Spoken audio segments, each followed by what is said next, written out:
After a dramatic opening day victory in Paris, Wales made 10 changes for the visit to Rome, looking to equal a record 11 straight victories, which dates back to 1910. A proud day for Jonathan Davies, who captained the side for the first time.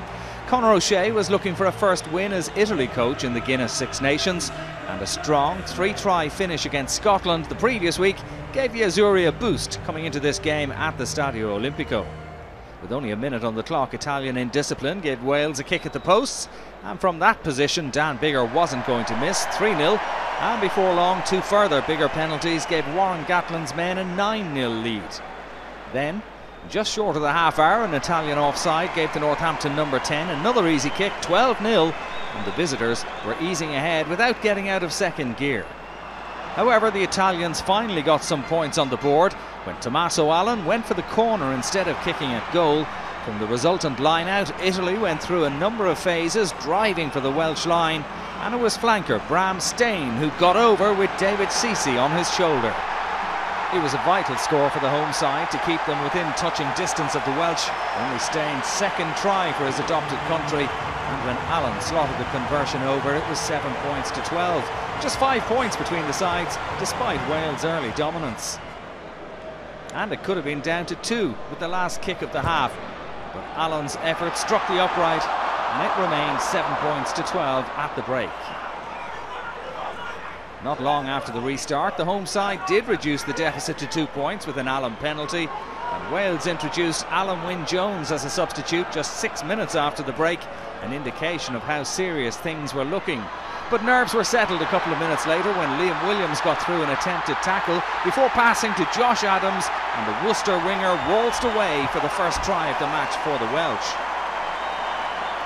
A lovely score that gave the men in red a little breathing space, and when Biggar converted, it put a 9-point gap between the sides, 19 points to 10.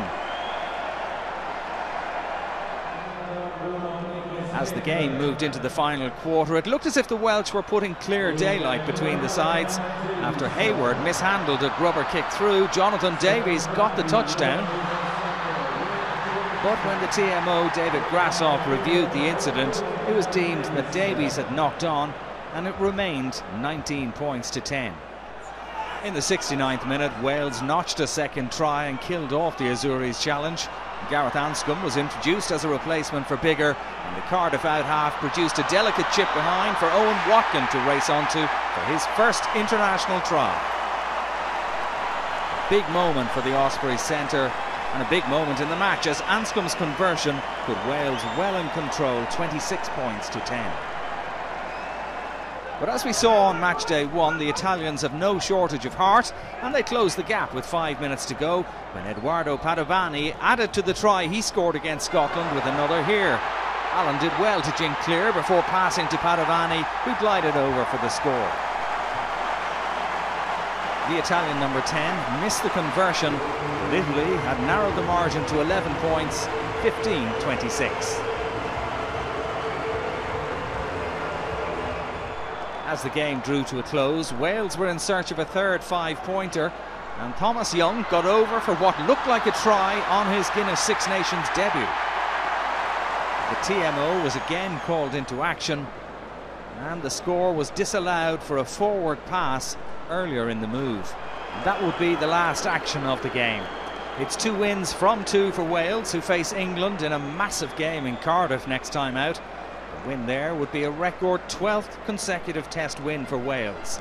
Italy host Ireland on the 24th of February, which will be another stern test for Conor O'Shea's men.